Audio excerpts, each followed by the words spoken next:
Hello and welcome to SEGA News Bits. I'm Barry, with me is George. Back at it again.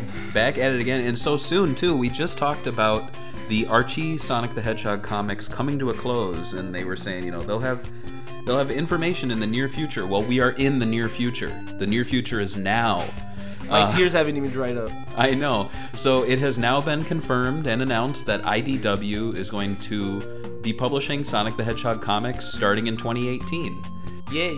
IDW, they are well known for their licensed books. There's Transformers, TMNT, Ghostbusters, Star Trek, Back to the Future, which I'm a big fan of, and now Sonic the Hedgehog. So let's read the quote. This is from Chris Ryall, their Chief Creative Officer. So they said, "Creative teams are currently being formed and publishing plan is now underway, with more details to come at a later date. Writers and artists will be bringing their considerable talents to the comic book world of Sonic. We've been speaking with beloved Sonic fan favorite creators and new creators alike, and are excited to be able to spread specifics about our plans for the comic in the near future." So there's that near future again. So now we're aiming for another near future. Yeah, always. Always. So what do you think about this decision? I mean, I think if people watched our last videos, they would know that we really wanted this to happen. So obviously I'm happy this happened. I want to see what they do. I want to see how they bring the Archie canon, if they even do that, or even mention it, or even, I don't know. I don't think they are, but the TMNT comic books did a really good job of bringing the movie universe, the cartoon universe, and the comic book universe together into one storyline. And if they do this with Sonic, that'd be a miracle. But I think it's very hard. Like you said last time, there's a lot of baggage that comes with the Sonic Archie brand.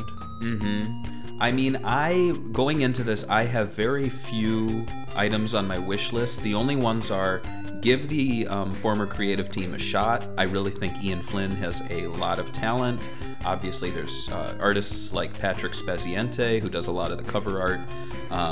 There's Tyson Heese, who didn't even get to finish Mega Drive, and there's Tracy Yardley, and then there's some great colorists and inkers. Give them a shot at this first. I really think they deserve first pass. You know what I mean? Yeah. We know so little about this though. Like, the only details, we have to wait till 2018. Yeah. And that's a long time. I think my other big wish, and I'm almost like, I'm on the edge of seeing if people at other fan sites want to get a petition going.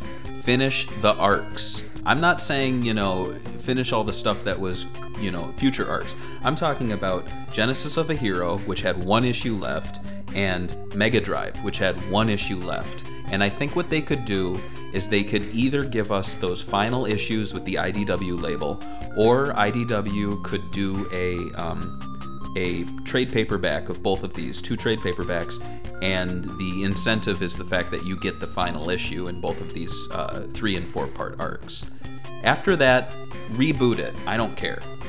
Yeah. Solicitations went out for those issues, so I'm assuming they were already created, written out. They were. Those were created, and the following arcs. There was, remember that one with like the Sonic Man? Like everyone was going to have a Sonic Man. I know. I feel like they were about 5 or 6 issues out. Yeah. So and we never got them. We never got them. So I think it would be really cool if we got them. I'm not saying, and if they want to like wrap up the old continuity, fine, but like wrap it up, because I feel like it would be really disappointing if they kicked things off with a brand new reboot and they just left us hanging on those stories. Well, I have a question for you. A lot of people, when they think of IDW, they think of their crossovers. So what crossover would you want to see?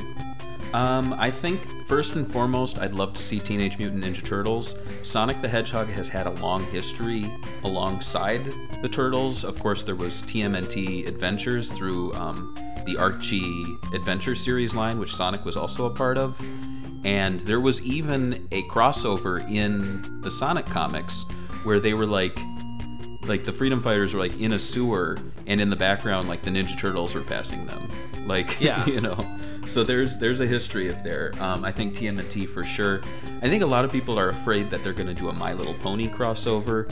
It's going to happen.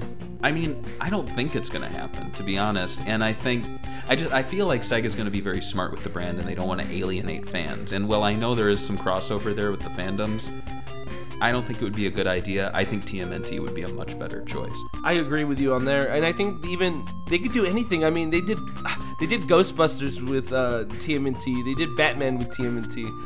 I think if they have smart writers, they can make it work. For sure. And it's gonna be exciting to see what they pull out of the rabbit hole or rabbit hat. Yeah.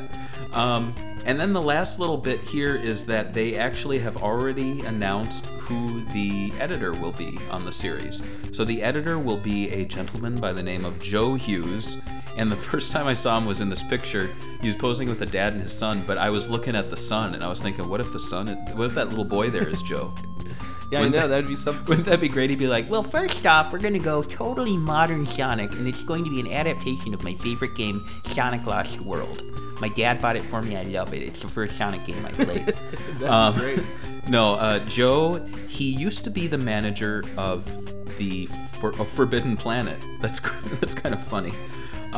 Before getting a job at DC, where he worked as a sales representative, and then he became an assistant editor on DC's Vertigo imprint, which you said used to be good, right?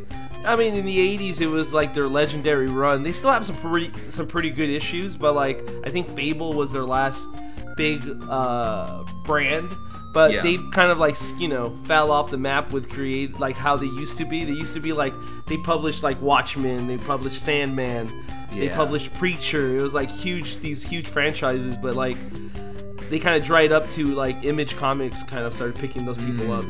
Well, maybe the good news there is that he left DC in 2012, so he was around when it was probably better. He then became the editor-in-chief at Comics Alliance, which was a comic book news site that closed earlier this year, and he joined IDW just a month ago. So I'm really interested. I want to see if we can get this guy on for a Swing and Report show interview. I think that would be really interesting. Even though if he can't talk specifics, I want to pick his brain about where he's coming from. You know? Exactly. What kind of comics he likes. He's obviously a comic book fan if he wrote for a website. Yeah, exactly. And maybe he'll talk to us because we're a fan site too. Who knows? But yeah, so I'm hopeful. But like I said, my big thing is finish those, at the very least, finish those 2 arcs, and at the very most, finish what was penciled. You know what I mean? Like, Yeah. So what do you guys think about all this IDW news? Are you excited for the new reboot comics? Do you want them to finish the old Archie comics we didn't get? And what creative team do you guys want? Let us know in the comments below. Oh, talk to us about crossovers too. We want to hear your